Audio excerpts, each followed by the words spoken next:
What's going on, everybody? Welcome back to No Filter Chelsea with your boy Jason. Just wrapped up the game. Chelsea 3, Cardiff 1, quarterfinals of the Carabao Cup. Where do we begin with this game? Happy with the result, happy with the 3-1 win. Um, there's just a few things here that we need to go over in terms of the performance today. The 3-1 result is going to look good on paper, but watching the game, dissecting the game, man, does this team really like to play down to a certain level or act like they have never played the sport before. So, if you like these kind of videos, you like previews, reviews, talking about soccer, talking about sports, drop a like, subscribe, turn on the bell notifications. I will be uploading frequently as often as I can. And let's go ahead and get started with this review, man, because Jesus Christ, was it such a infuriating game to watch. So Chelsea pull out victorious in South Wales and Cardiff 3-1. We got goals from Alejandro Garnacho in the 57th minute, 93rd minute, and Pedro Neto in the 82nd minute. Cardiff went and tied it up in the 75th minute with a decent cross right over the 18-yard box. Andre Santos, whoever was at center back, wasn't tracking their man, and the David Turnbull was able to get in the box, head it in there, equalize it at 1-1. But to go over the Chelsea goals here, the first goal that we scored today, Fukando Buenanote had a horrendous first half, and he's one of my talking points here later on in the video. Intercepts the ball from a bad pass from their center half because they like to play out of the back. This is what their manager wants them to do. Build out of the back, try to draw players in so there's openings in midfield and openings over the top of our defense. And it was a bad pass.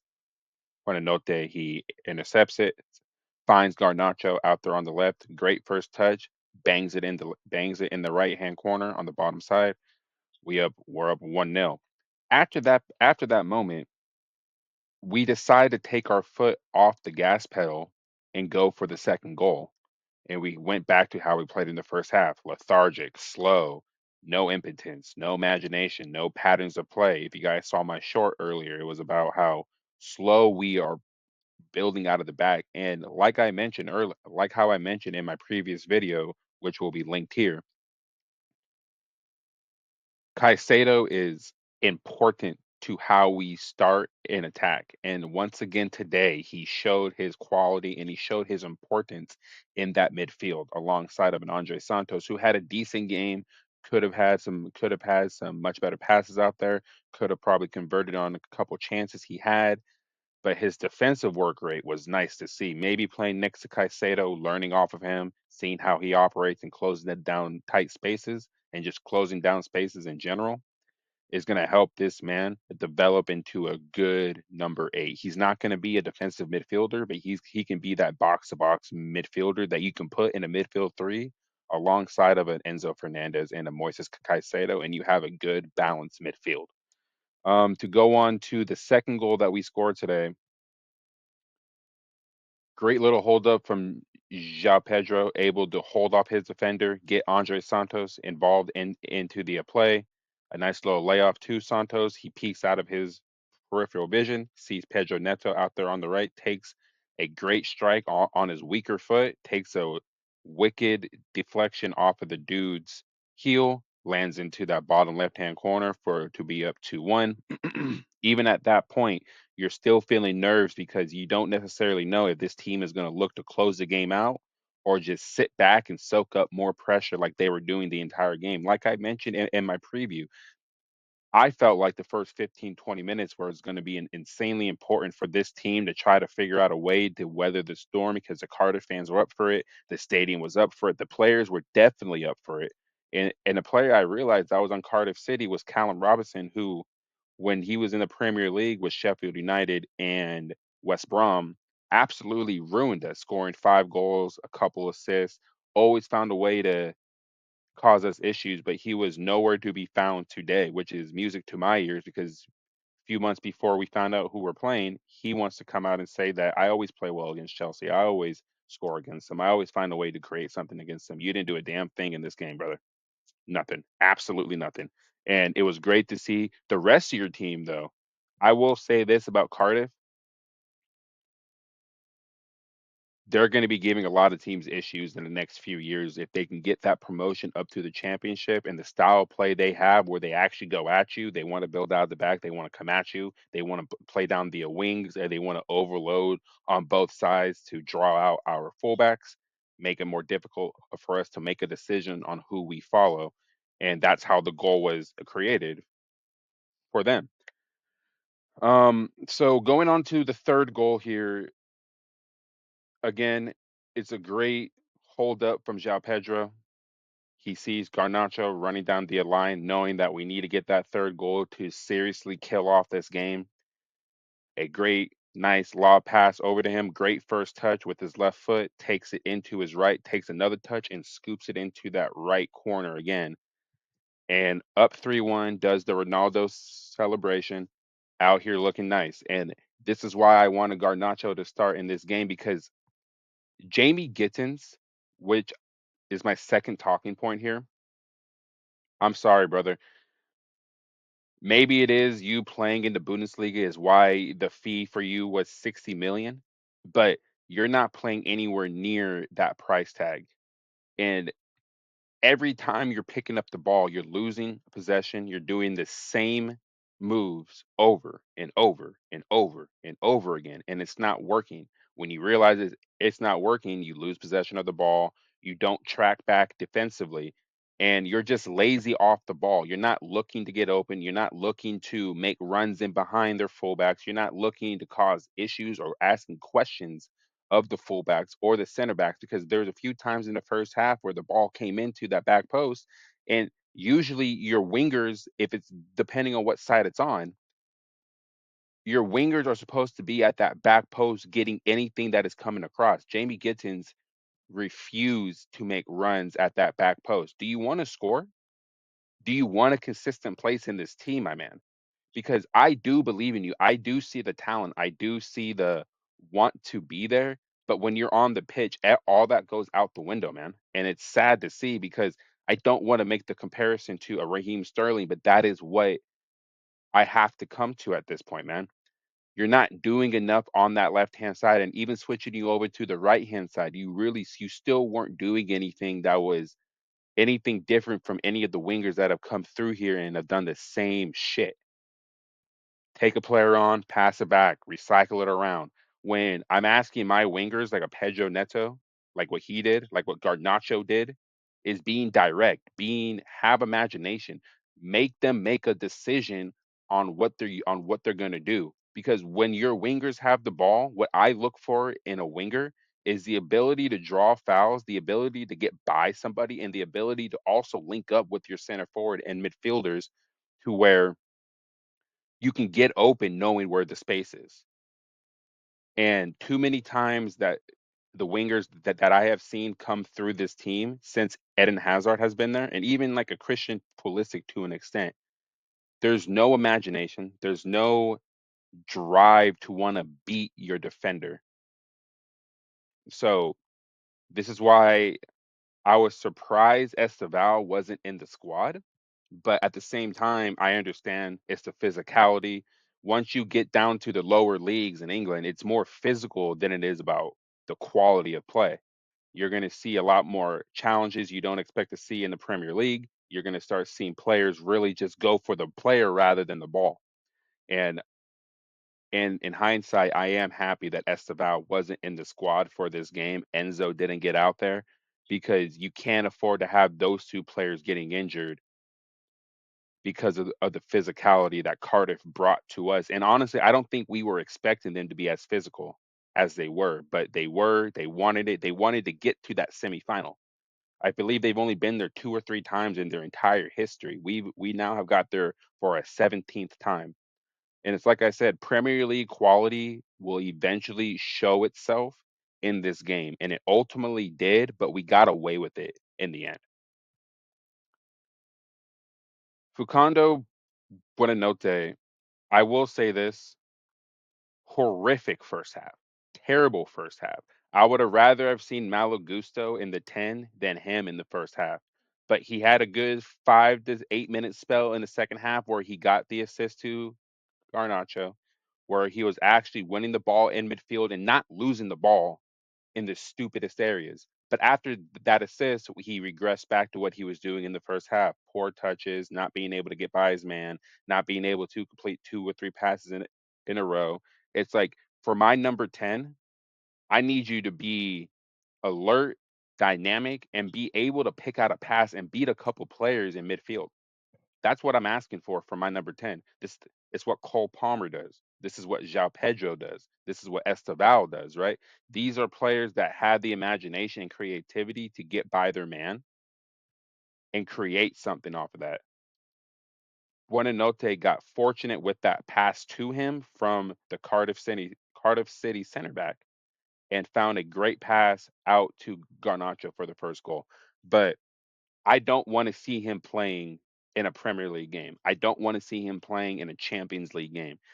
This man needs to be specifically set aside for cup competitions domestically because he's not up to speed. Maybe it's like the lack of minutes. He's not getting enough time on the field, but it's more or less there's players ahead of you that have better quality than you and have better determination than you to keep their spot.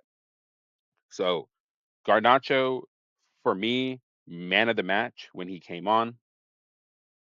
Moises Caicedo, again, another outstanding performance from him. Given it's a League One side, you should be doing that as the best defensive midfielder in the world. But once again, he's showing why he is that important to this team. He's showing why that he is that important to how we operate going forward, starting an attack, connecting passes, because he will find that pass that will cut a defense open. He's done it before and he will do it again in his career. The amount of tackles he made, the amount of great passes he made, and the amount of times he was able to turn and drive upfield and attack the space that is left in behind by the two midfielders that Cardiff City had in the middle. You don't have Moises Caicedo in this game. We're probably still playing this game in extra time, and you don't know what will happen. And like that's the magic of the cup, right? Whether it's the Carabao Cup or the FA Cup, it's the magic of the cup, right?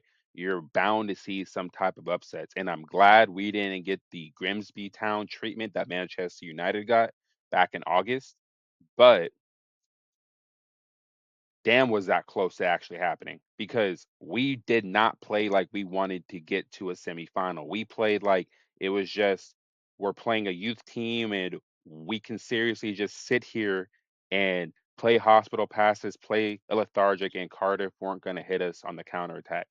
What I was stressing most of all is when we win possession back in midfield or in their half of the pitch, that's when we are lethal. That is when we are at our most dangerous.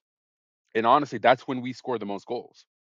So that's what I want to see from us is play more on the counter. Even though we played against a League One side, they were dominating possession for large chunks of the game. And when the ball turned over, we ended up scoring. Alejandro Garnacho needs to start on the left wing against Newcastle going forward until there's an indication that Mikhailo Mudryk can come back and try to work his way back into the squad because Jamie Gittins, for me, he's not going to be able to get back in this first team. After this performance today, because you look at it, right? There is no reason why when you play against a League One side, you shouldn't be able to dribble past players. I'm looking at a tweet now from CFC Chris saying Gittins has to be one of the worst players I've seen at the club. Can't dribble, can't cross, extremely lazy off the ball as well, which is 1000% true. 1000% true.